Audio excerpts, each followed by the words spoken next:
have the BBI, there is communication from the joint secretaries of the BBI, and they have said that they are ready with the document, and they are waiting for the go-ahead from the two leaders, His Excellency Raila Amolo Odinga, our party leader, and the President of the Republic, Uhuru Kenyatta, to give them audience so that this report can be officially released. I have seen so much going on in the social media, all manner of communication purporting to be the BBI report. What I'm saying is, let us wait for the BBI report, and then we can all now engage. We can engage on a document that has officially been released. So all I am saying, my colleagues, my constituents, forget about that document circulating. Let us wait for the report that will be officially released. We saw a tribal grouping calling itself the Mount Kenya Parliamentary Caucus convene a press conference at Parliament to oppose the BBI. And you know, opposition also requires some intelligence. James Orengo will tell you, you don't just oppose for the sake of it. You don't just become a rebel without a cause. You need to oppose on some foundation. How do you oppose the BBI report and the BBI report is not yet out? What is there to oppose? And then they went ahead and said that if their demands are not met in the BBI report, they are going to fight against it. I want to tell this tribal grouping, and I know who has sent them. All Kenyans know. The same person who sent them to make these very inflammatory remarks is the same person who keeps on sending them to oppose the president on the fight against corruption. He sends them to oppose the president on the restoration of Mau. He sends them to oppose the president on issues to do with dams and the theft of public funds that we have seen in this republic. And I want to challenge whoever is sending them that if he's man enough, then this is the time that he should stand up and tell Kenyans he's dissatisfied with being the deputy of the president so that he can stand on his own and allow Kenyans to proceed. Whereas the members of parliament who had the press conference have a right to their own opinion.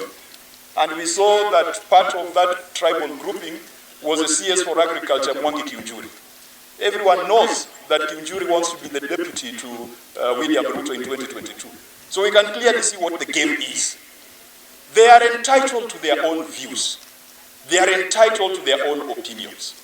But they cannot impose their views and opinions on the millions of Kenyans. Kenya is bigger than Mount Kenya. And I want to urge them to be patient and wait for the BBI report to come out so that they can argue from an informed perspective. But it is really disheartening when people are making efforts to unite Kenyans. There are those who are making serious efforts to disunite Kenyans. We shall not allow this. We, the youth, this nation belongs to us. We are not going to tolerate leaders whose agenda, day in, day out, is to separate and to divide Kenyans. That the group around Deputy President RUTO has always been against change. Kajwang was talking about the fact that there are some people who are sent by somebody. But me, I want to say, without fear of contradiction and the consequences, that the people who have been sent to say what was said in Parliament yesterday was not a coincidence. That is a campaign by the Deputy President to kill the democratization of this country and to make sure that the Constitution of Kenya will be framed in such a way that it is friendly for the people. As Abraham Lincoln said, democracy is government of the people, by the people, for the people. When we wanted to change the Constitution, the Deputy President RUTO, together with some of the MPs I saw yesterday, went to campaign against this constitution. Against this constitution. And now they are beneficiaries of the constitution that they changed.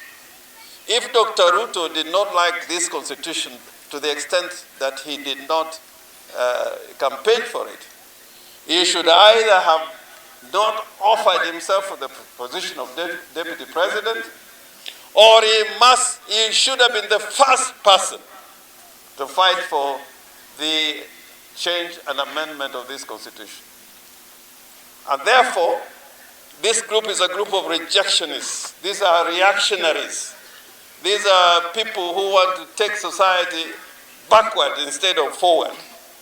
But I know with the might of the people of Kenya, in solidarity with the leadership around President Uhuru Kenyatta and His Excellency Raila Amolo Odinga, the BBI project is going to succeed. We're going to campaign and make sure that it succeeds. And it succeeds in that what will come out eventually will be the views we'll collect, will include, or will be largely the views of the people of Kenya.